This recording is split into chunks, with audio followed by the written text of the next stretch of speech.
Greetings, fellow detectives. Wizard Kitten here, bringing you another build in my series, Building Nancy Drew in The Sims 4.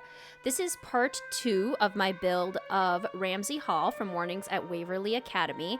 I had to split this build into 3 separate parts because my computer and my editing software couldn't handle such a large file. Plus a 2 to 3 hour build might be a little bit much to watch in one sitting on YouTube. So I decided to break it up into 3 parts, and this part specifically is focused on the second floor of Ramsey Hall. So we do all the common areas on the second floor, all of the bedrooms, and then all of the bathroom spaces as well. This area, I kind of cut out me figuring out the floor plan for this building. If you watched the first video, you know I mentioned that I had to kind of play around with the floor plan a little bit because the size of the library interfered with the actual floor plan of the building. It does end up working out okay. Like, I think the layout works quite well and ends up looking very much like the game. But there are some areas as a result that are bigger than they would normally be. And this little sitting area that I just did is a great example of that. So I decided to just kind of put my own spin on it, and I made it a bigger sitting area with more just things for Sims to do. So there's a Don't Wake the Llama table there, which is basically just like a board game table. You can also play cards there as well, but there currently is a Don't Wake the Llama game, which is basically Sims Jenga, which I love. Who doesn't love a good Sims Jenga game? I personally enjoy Jenga. I think it's a great game. But I added that in, and most of the furniture in this sitting area is either base game or Realm of Magic based, just because it has that really nice, like, vintage, old school, Victorian, Edwardian kind of style, which seems to be the majority style that's featured on this floor. I also did my best to fill in the wall space with as many pictures as I can. I mentioned this in the first build too, but because the build is so big, I end up having to repeat some of the art that I use, but I think I spread it out okay where it's probably not super noticeable. This is another area that I kind of expanded a little bit because I had extra room and I wanted the area to feel more filled in. So I add in another little sitting area, just kind of this couch area with another little rug and lamp. I absolutely love this common area of the building. I think it would be an amazing place to come study, come hang out if your roommate wanted to work alone in the room, for example, or if you just wanted some alone space, it would be a nice place to come hang out, rest a little bit, do group projects. It would be an awesome place to come do some group projects.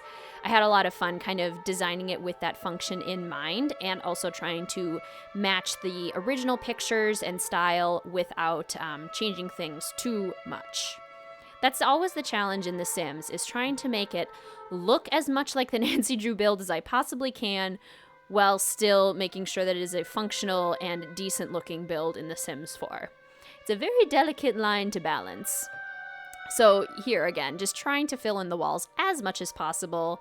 Lots of Realm of Magic, lots of cats and dogs, lots of vampires type artwork.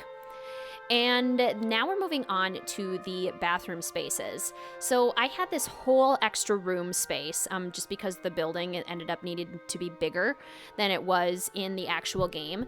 So rather than having just the one bathroom that Nancy uses in the game, I decided to make this a much bigger public bathroom space.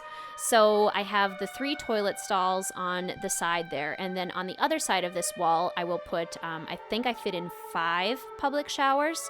All of this is from university. I mentioned in my first video for this build, but this lot does function as university housing, so this bathroom here would work perfectly as kind of like a public bathroom space for everyone to use. I had a lot of fun actually doing these bathrooms, which is maybe a weird thing to say, but it just reminded me so much of my days when I was in college and what it was like using the public bathroom spaces. So I tried to make it as realistic as possible. Like, the plumbing is not the most high end. It's very basic. I have these hooks where you can hang your towels or you can hang robes when you're in the showers. These showers actually have the benefit of being separate stalls rather than just like a curtain that you pull over. Oh man, for anyone who is in college right now, or has been in college, or has gone to like a boarding school or a school, or has been on a campus at any time, I feel like the public bathroom space is just always the hardest thing. Maybe that's just me, but you guys should let me know down in the comments, like, what was your experience having to share one bathroom space with so many people? For me, it was like always stressful because I was like, what if all the showers are taken and I need to take a shower? Or like, what if the shower that I like is taken, or stuff like that. It was just a whole hassle, and you have to bring your little caddy in with all your stuff, and you have to like dry all your stuff off so it doesn't get all moldy and nasty in your room, to find a place to hang up your towel. It's a whole to-do. That was definitely my favorite part of moving off campus, was finally having my own bathroom and not having to carry all of my shampoo and whatnot around in a little plastic container. Definitely a first world problem. Really not that big of a deal, but it was something that always was just kind of a stressor for me when I was in school. So yeah, I had kind of a weird, fun time making that bathroom and reminiscing back on those days and what that experience was like. I did make, I didn't talk about it when I was building it, but I made the separate bathroom space that Nancy actually uses in the game as well. And I kind of decided that that would be a accessible bathroom. So you would be able to move in there with a wheelchair, and there's a bathtub like down on the ground to make that space more accessible. So it's a single bathroom, but it's a little bit more accessible than the other one. Now we are moving on to Kareen's room, which also ends up being Nancy's room when she stays at Waverly Academy. I had kind of a fun time putting these stickers up on Kareen's space. She has a bunch of artwork around her desk, and what I imagine is that Kareen kind of has that as like an inspiration board. She just seems like the kind of person that would surround herself with images of things that she wants to accomplish, or things that she wants to get done, or inspiring places or people. I use a lot of the postcards from the game. From the debug menu, I use lots of wall stickers, fun little posters. Just trying to fill in the space as much as possible. I go with a very standard bed for Nancy. I figured that the standard sheets that come with the game are just those red ones with the yellow stripe. And when you look in the actual game, that is kind of what they have. Like, the just standard sheets are just plain red. So that was about as close as I could get. I use these giant white wardrobes in place of the closets that are in the game because I didn't really, when I was working on the floor plan, make space for closets. Oops, I suppose. But it also doesn't necessarily work with the floor plan, and I figured that these giant wardrobes kind of accomplish the same purpose and also fill in the room a little bit more, because otherwise the rooms would have felt kind of empty. I get that part of it is that when you're making a game where you have to navigate around a space, the characters need places to be able to move and also be able to see things around them. So certain spaces end up, when you actually make them to scale, being much bigger and having a lot more empty space than I feel like they would in real life. And that was something that I noticed, especially when I was working on these dorm rooms, and specifically Rachel's dorm room. Part of it, too, is that this build ends up needing to be bigger just to work with the scale of the actual game, and to be able to fit in everything on the inside that needs to be there. It just had to be bigger, so some of the rooms are a little bit more spacious than I perhaps would like them to be. My dorm rooms certainly were not this spacious when I was in school. If you had a dorm room that was this spacious, I'm a little bit jealous. That would be amazing. Kareen has a lot of clutter on her desk, so I wanted to put lots of decoration around to try and really fill in the space and make it feel like she's been working at the space for quite a while. So I fill it up with books and cute little figurines. I love that they have the My Sim statues in The Sims. I think it's adorable. And I put a couple posters around for her. She has her little teddy bear on her bed. And I think it ended up working out pretty well. Nancy's space is pretty much empty because, again, there was there was a character there that then, I think her name was Danielle Hayes, and she is the one who was claustrophobic, if I remember correctly, and the black cat got to her. So now we are moving on to Mel Corbelis's room, and Mel is easily one of my favorite characters in the Nancy Drew series. My cat's name is Mel. My cat wasn't originally named after Mel. She's kind of accidentally named after her. but that's just a testament to how wonderful of a character Mel Corballis is. She currently is in this room by herself because her roommate, Megan Vargas, got food poisoning. Wait, no, not food poisoning, allergies. She was allergic to peanuts. So Mel's the only one in this room, and she has this whole wall covered with black curtains. So I was trying really hard to make that look happen. Her curtains are haphazardly hung, so they definitely are not in a straight line, but I can't turn them the way I wanted to, just like Mel has them in the game, so they're literally just hanging there like a straight line. And I was able to hang the purple lights all around the room, which Mel has as well, so I love how that turned out.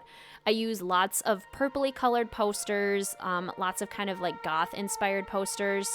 This little painting is supposed to mimic the tapestry that she has hanging up on the wall, the much followed by more tapestry that's been handed down in her family for generations.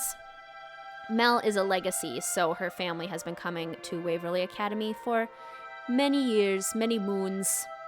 And it was fun cluttering up this space with items to try and make it look like this is Mel's little music corner. I love how her chair is turned away from the desk. I use this guitar to kind of mimic her cello, since we don't have actual cellos in the game. We have violins and we have guitars, but we do not have anything bigger than that. I wonder if I sized up the guitar, if it would look like a cello, or if it would just look silly. I didn't actually try, but I wanted it to be functional too, so... In the Sims universe, Mel plays guitar, not cello.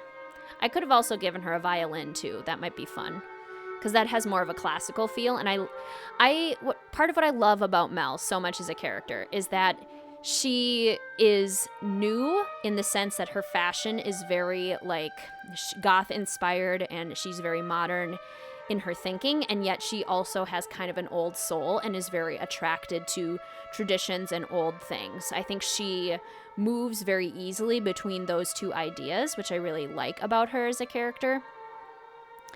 I guess I have kind of like a similar approach to life, or I try to have a similar approach to life, where it's like I incorporate modern new things that I think make sense to me, but I also have like this respect for where things have been and where we came from. So the tradition and the old meeting with the new and the modern. I love that about Mel, and I wanted to try and convey that with the things in her room too.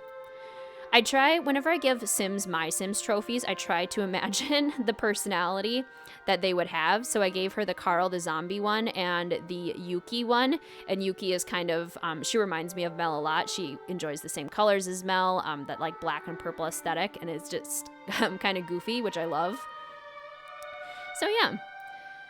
And now we are moving on to Rachel's room. Rachel has this whole room to herself. And I guess spoiler alert, if you haven't played this game, that little bookcase is a secret passageway. So I wanted to make sure I added that into the game. So there is a functional space that Rachel can get to by going through that bookcase in this room. In the game, there isn't actually a bookcase there, but that's the only way I was able to accomplish that in the game.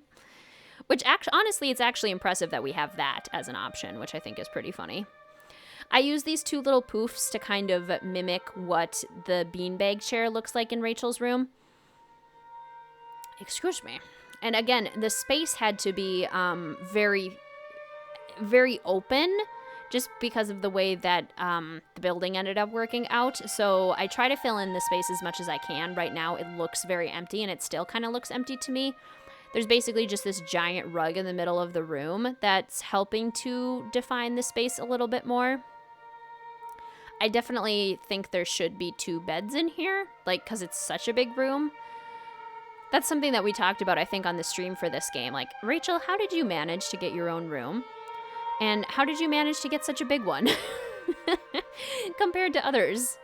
Like, you have some luck, girl. This is impressive.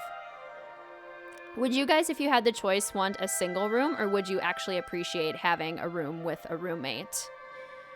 I personally would always prefer a single room, but that's just because I'm very introverted, and I like to have control over my space because that helps me feel less anxious. So honestly, having a roommate makes things a lot more stressful, which, you know, I could also be flexible, and then that would be a good thing, but it's just more difficult.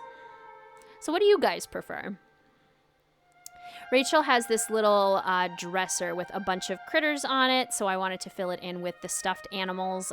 All of these are coming from the debug menu, but again, I gave her kind of just characters that are a little, one is really excitable and one is really mopey with her My Sims characters. One is Leaf, and I can't remember the name of the other one, but she's very chill and kind of like gloomy. So I think it's funny because it's like a dichotomy of personalities, which you guys have played the game, is sometimes something that people say is a problem for Rachel. And now we're moving on to Paige's room. Paige is the RA for the building.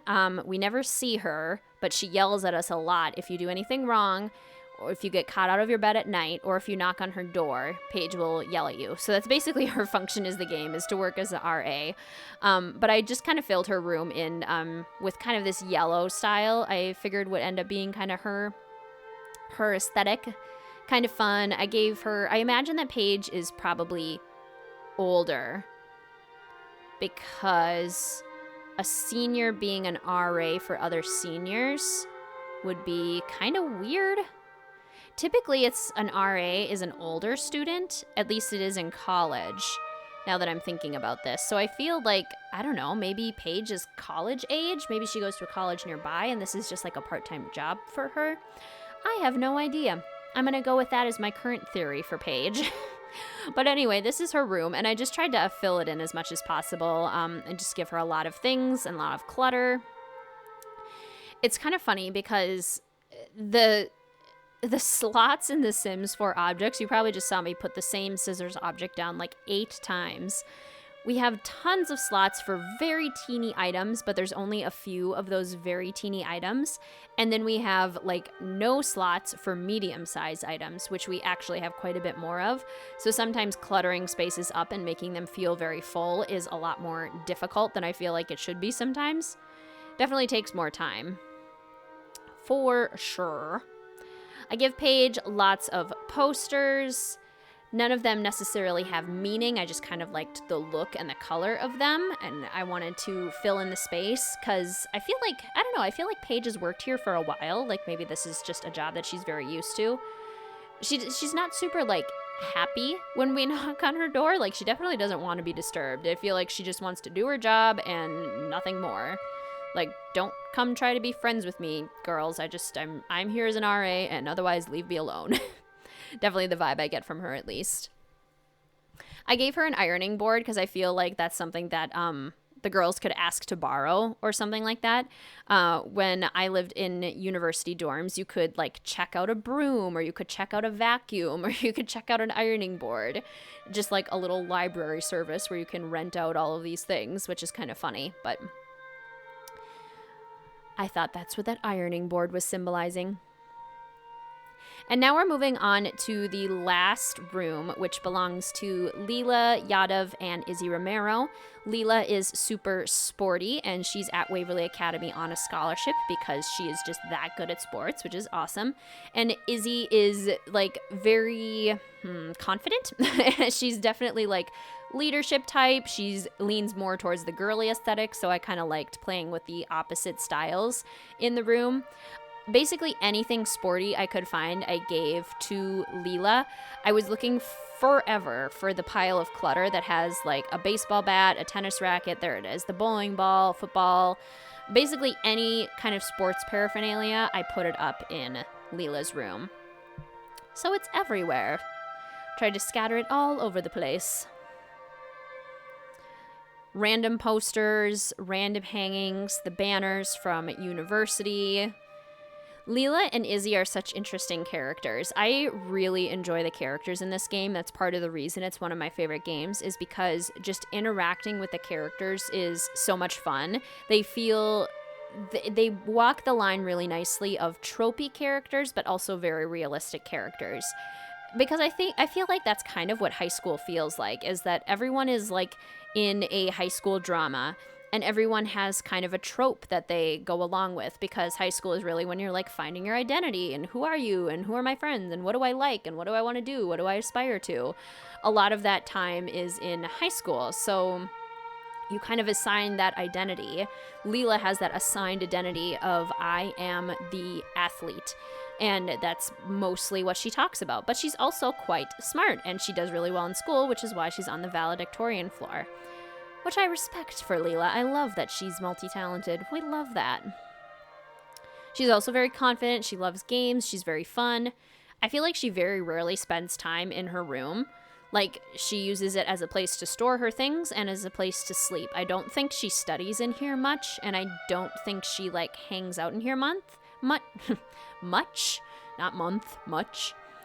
I feel like Lila and Izzy are definitely the extroverts of the bunch, and Mel, Corrine, and Rachel definitely strike me more as introverts, which is interesting that their personalities ended up matching up that way in the game for room assignments. Megan kind of seems like she'd be an extrovert, Megan Vargas, so she and Mel are roommates, or were roommates before Megan had to leave the school. Yeah, interesting thing to think about. Roommate compatibility is very difficult, especially if you're paired randomly with a roommate. Have you guys had luck with roommates? For those of you that have ever had a roommate before, has it been a lucky situation for you? Or were you able to find a roommate on your own that actually meshed with your personality really well? I just think it's hard. I don't know. There's a lot to consider when you're living in such a small space with another person. I definitely elaborated on this part of the room a little bit for Izzy. I gave her more decoration than I think the game has for her. And I just tried to fill in the desk with things that I think Izzy would enjoy.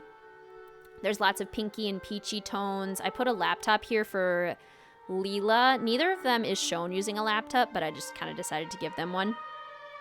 Because, you know, it's helpful. It's functional. Lots of lotions. Lots of moisturizers. Flowers. Girly feminine things. And I gave her this megaphone because it's like she's student body president. So she's probably at lots of functions where she needs to have a megaphone. Lots of random posters and just filling things in, but we are coming to the end of the video and the screenshots very soon. If you enjoy this one, please feel free to hit the like button. Please feel free to comment and let me know your thoughts. And please feel free to subscribe and hit that notification bell for more Nancy Drew content. Thank you so much for watching, fellow detectives. I will see you soon.